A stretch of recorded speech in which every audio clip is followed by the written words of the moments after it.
Hello everybody, Chris Profi, Musically Obsessed. I've got some CD finds to show you from 3 artists. And they're all very different artists. So let's get into this. My good friend Jeff Witcher was doing a Beach Boys deep dive a while back. If you haven't checked those out, head over to Jeff Witcher's channel. He's been doing a lot of deep dives. I really enjoyed the Beach Boys deep dive. Maybe he'll do a Monkees deep dive. Hint, hint. So I started listening to the Beach Boys again, and I realized that I had a lot of the twofer CDs. They put 2 albums on one CD, but there were a few that I was missing. I'm still missing one of them, but let me show you what I picked up. I picked up Surfer Girl, and on the other side is Shut Down Volume 2. These are great twofers. Like I said, 2 albums on one CD. Plus, this has some bonus tracks on it as well. You get a single version of Fun, Fun, Fun. You get a German version of In My Room. And then you get a bonus track called I Do. I prefer later Beach Boys, but, I like early Beach Boys as well, too. So, like I said, Jeff Witcher definitely inspired me. I also picked up this twofer that has Little Deuce Coupe and All Summer Long. Great album, All Summer Long. I don't think I'd ever really listened to the record. And of course, I love the song All Summer Long. We'll Run Away is great. It's got Wendy on it.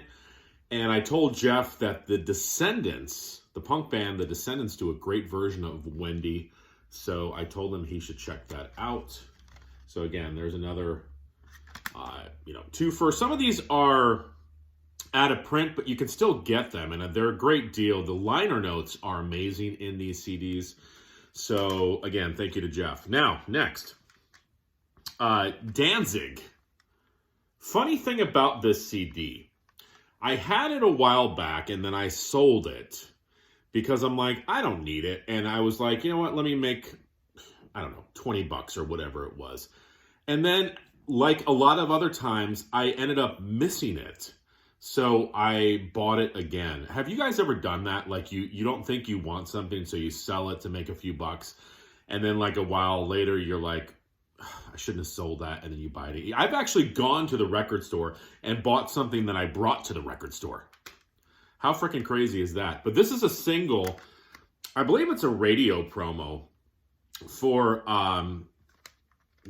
what's it for though? Oh, Seventh House. I'm sorry.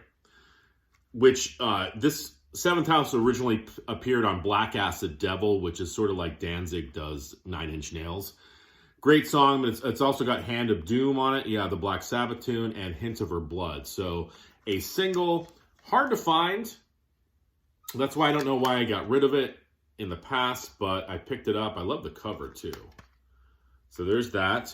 And then the last artist is Bob Dylan. And I've been sort of on a Bob Dylan kick. I watched a few documentaries of his on Netflix, and I'm picking up some of the albums that I didn't really listen to, some of the 80s and 90s albums. Sort of the albums that a lot of people say aren't very good. I happen to think they are good. Starting with this one, Empire Burlesque. Is it Blonde on... Are any of these albums that I'm going to show you Blonde on Blonde? No, they're not, but they're still good. 80s production, maybe, but who cares? Infidels. Really like this CD as well. Reading some reviews on this CD. This happens to be a lot of people's favorite Bob Dylan CD. Is it yours? Down in the Groove. This is from 88, I want to say. Some good stuff on here. There's always some, even if some of the songs aren't very good, on a Bob Dylan album, you can always find 3 or 4 songs that are worth the price of admission. Good As I've Been to You. And this is funny. This is another CD that I had bought one time, sold it, and now I bought it back. It was one of those Dylan CDs that I'm like, all right, I like Bob Dylan, but am I ever going to pull this Dylan album out? Well, a couple weeks ago, I'm like, do I have that Dylan album? And I realized I got rid of it, so I had to buy it again. I went to my local record store. I probably bought the copy that I brought there, Under the Red Sky. Out of all these, this is probably the one I don't like it that much, but it's still good. So there you go. Some new CDs, some used CDs, 3 artists that I've been listening to, and I hope everybody has a great weekend.